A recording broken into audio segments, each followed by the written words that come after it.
or in a fintech. So I will tell you what the differences are and how you should approach the interview.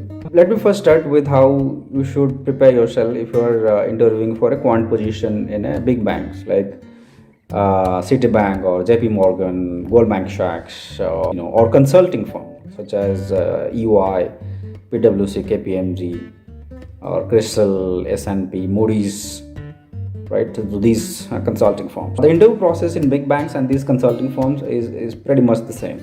So your approach should be more or less the same. Do note that big banks are highly regulated. So you cannot use a lot of models there. So nobody will expect you to know the models used within these banks. As a fresher, if you are an experienced person, yes, people will expect that.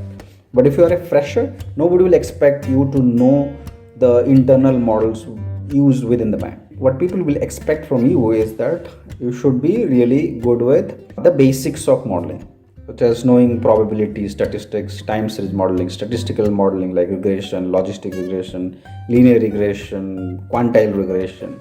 In market risk side, people will expect you to know stochastic calculus or solving a partial differential equation, doing a Monte Carlo simulation, right?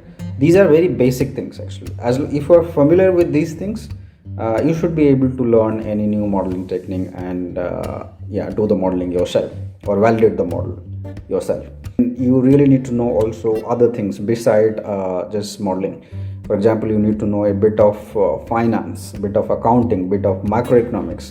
So you'll be asked questions about inflation, interest rates, what's happening in the economy. So these questions might also be asked. And it goes without saying, programming questions will be asked. In most banks, people use Python, R, but Python is more popular nowadays. But in some firms, people do use SAS and MATLAB. But don't worry if you do not know SAS and MATLAB. Nobody will expect you to know these languages which are proprietary in nature. As long as you are familiar with any programming language, any general purpose programming language such as Python or C++, I think that this will be fine with that. In some areas such as market risk or pricing risk, in those areas people will expect you to know C++. And if you know that, I think that will be a big advantage for them. In trading firms, things are very different actually. Trading firms are not regulated, so nobody will expect you to know regulations. And you can use all kinds of models. There is hardly any restriction there. So people will expect you to know the breadth. That means you need to know so many things, but at the same time people will expect you to know everything in detail. So or the interview will be very extremely technical in those places actually. So you really need to prepare yourself very well, and the competition is very high. Unlike in banks where hundreds of quants are hired every year, in trading firms they barely hire like 10-15 quants a year.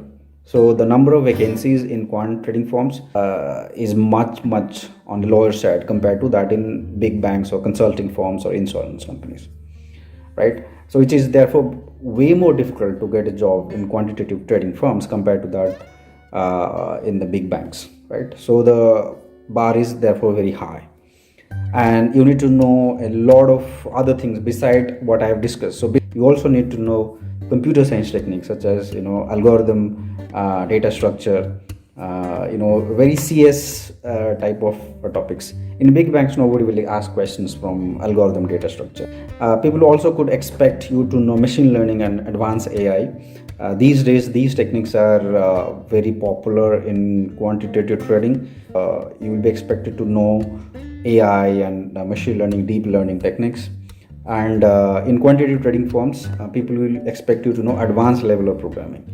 That means it's not about just getting things done, it's also about how well you do it. For example, the computational complexity part also matters there, especially in high frequency trading related activities where you do not just need to write a program, the program should also be very efficient. So efficiency of the program or the code that you write also matters there.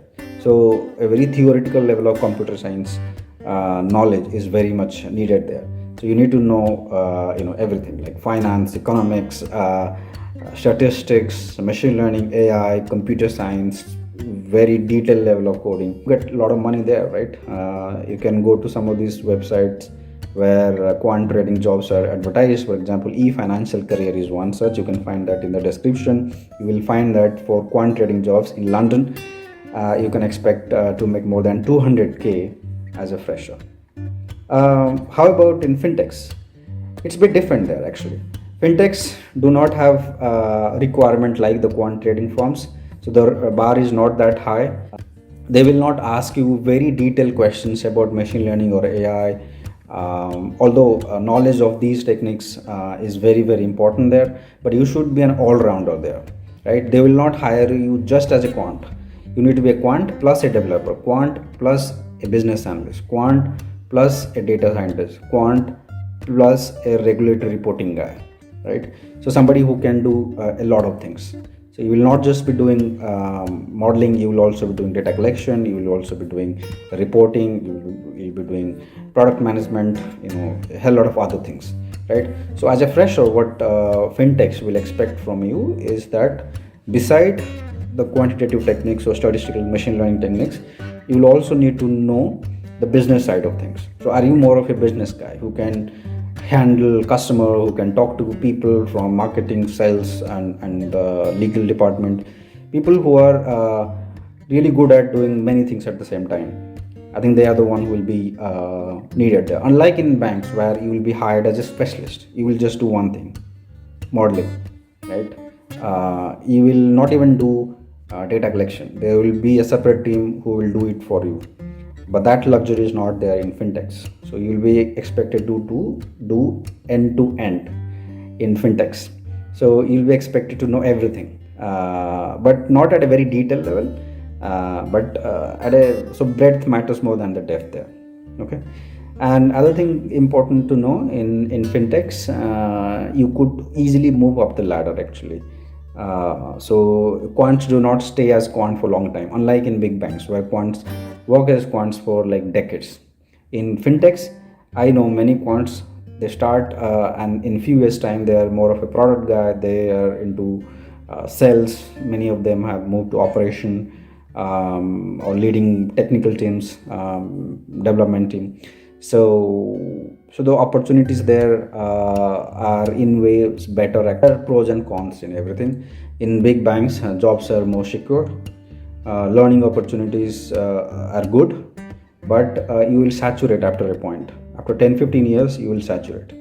In trading firms, jobs are not secure. You make a lot of money there, but you could also lose jobs anytime. And many of those skills in quantitative trading actually are not very useful in other industries. So you cannot make a move to other industry. Maybe your coding skills will be useful, but not so much other skills. Whereas in banks, in big banks, if you have a knowledge of some niche area of business, you can move to other departments within banks, and you do not have to stay with quantitative research for a long time. You can become a credit analyst, you can become a risk management professional, an operation guy, you can move to other businesses, or you can even become a CRO of a small bank later on. In fintechs, as I've already mentioned, there are plenty of opportunities for quants, right? Summarize, you need to know good amount of statistics, probability, you need to know coding, on Python, especially the data analysis part, the more scientific computing part of Python. You do not need to know the software engineering part, although software engineering part will be needed for quantitative trading related quants jobs. Okay. And then you also need to know stochastic calculus and financial mathematics, so that's also important. And beside that, you also need to know the macroeconomics and finance regulation part, the non-quant part, right? Remember one thing, what matters in finance is that you need to know a bit about many things, right? So it's very important to read a lot of books on finance and know a bit about everything, right? That way you will be able to impress people. Okay, if you have more questions, please let me know. I'll be happy to respond. If you have any specific question on your interview, please let me know. You can contact me if you have interviews. Thank you.